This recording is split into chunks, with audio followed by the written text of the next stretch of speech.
Treated as a support studio for nearly 2 decades, Ubisoft Annecy's first game as a lead developer was Steep, an open-world winter sports game released in late 2016, which quickly became one of my favourite games of the last generation. My opinion might be a bit biased though.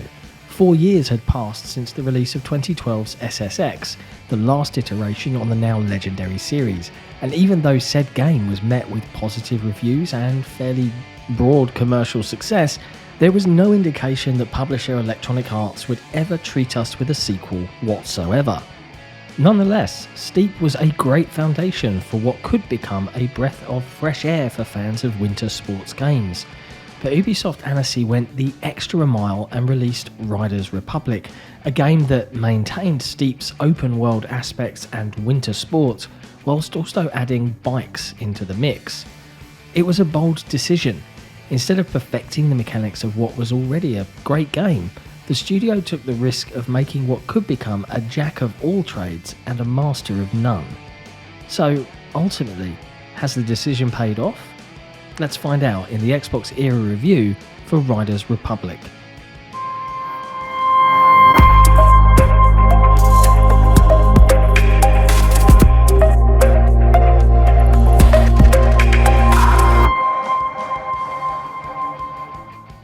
Riders Republic features 5 different rides at launch: mountain bike, ski, snowboard, wingsuit and rocket wingsuit, which are categorised under bike, snow and air sports. Those 3 main sports are distributed between 5 careers: bike race, bike tricks, snow race, snow tricks and air sports. Additionally, you can also paraglide at any given moment, as well as drive 2 exploration-focused vehicles, the snowmobile and the paramotor. If you own the Year 1 pass, you'll also get access to 8 new different exotic gears, including the available at launch rocket bike and rocket ski, as well as a new ride, the BMX, which is slated for a 2022 release. It's certainly a lot, and the crazy thing is, they're all fun to ride. Riders Republic is in no way whatsoever a simulator. It is an arcade game that brings the best of the early 2000s extreme sports games and puts them all into a huge natural playground. And once you have that in mind and embrace the absurdity of it all, you'll be in for a great time. You can switch rides seamlessly outside of events by pressing the up button to bring up the sports wheel. You can, for example, use your rocket wingsuit to fly up high and then switch to a bike and start doing the most insane tricks whilst you plummet to the ground. You'll not always land those tricks, but you'll certainly have fun trying to. Many events take advantage of those seamless transitions as well. There are multi-sport races that put you on a racing ski and then after a big jump you're suddenly flying through the mountains with your wingsuit. And that's not to mention the funky gears. Those are absurd rides that can be unlocked by finding relics spread throughout the map, competing on certain events or by completing individual challenges. They vary from a simple pizza delivery bike, which is surprisingly good for tricks, to a plane wing, which is literally a rocket wingsuit powered by an aeroplane turbine that will make you fly extraordinarily fast, while simultaneously making it extremely hard to manoeuvre. Events involving those funky gears are usually very original and a nice break from the main careers. As you complete events in each of the main careers, you earn experience points, and as you level up, you're rewarded with better gear, sign with real-world sponsors, and are invited to the so-called big events, which consist of licensed competitions like the UC1 Mountain Bike World Cup, the Red Bull Rampage, and the X Games. You also earn stars for pretty much everything you do in the game. Complete activities, participate in multiplayer sessions, find new landmarks. You are always being rewarded no matter how you decide to approach the game. You can fire it up, play for a couple of minutes, and the next thing you know you've unlocked a new sponsor or a new track. You are also rewarded for completing sponsor-focused objectives, which are basically the game's approach to daily objectives.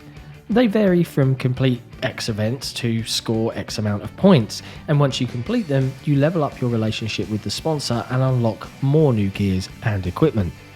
Although Riders Republic does so much right when it comes to the sense of progression, I do have to say that its approach to seasonal content was a bit of a letdown.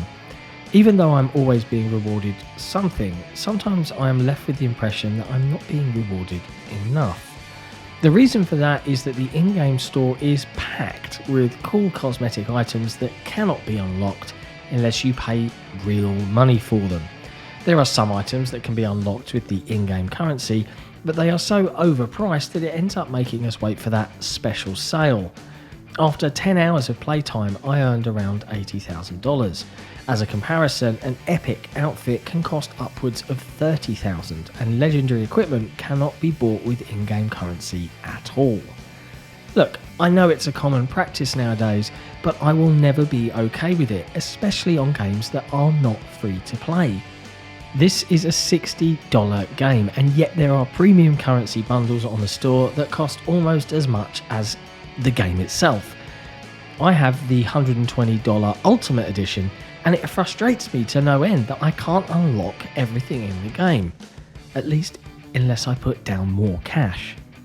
Riders Republic's map is composed of 7 regions: Mammoth Mountain, Yosemite Valley, Grand Teton, Sequoia, Bryce Canyon, Zion, and Canyonlands. As soon as you complete the game's introduction, you are free to go wherever you want at any time, and the map is filled with secrets. For instance, there are 500 balloons spread randomly across the regions that reward you with in-game currency, as well as 11 relics that reward you with funky gear. There are also 45 landmarks to find and 23 stunts, which are basically challenges for each of the sports for you to complete. There is a nice balance between snowy and rocky areas that makes it perfect to practice each of the sports, not to mention you can also take to the skies with your wingsuits. The near absence of loading times when fast travelling between areas makes exploration even more pleasurable, as well as the great variety of exploration-focused rides right at the beginning of the game. If you look at the environments too closely though, you'll notice that this is not the prettiest world ever designed. But when you're riding downhill as fast as the wind, you won't really notice those details at all. Instead, you will be blown away by just how vast the world you are riding in is. Another great aspect of the game's open world is how it feels so vivid.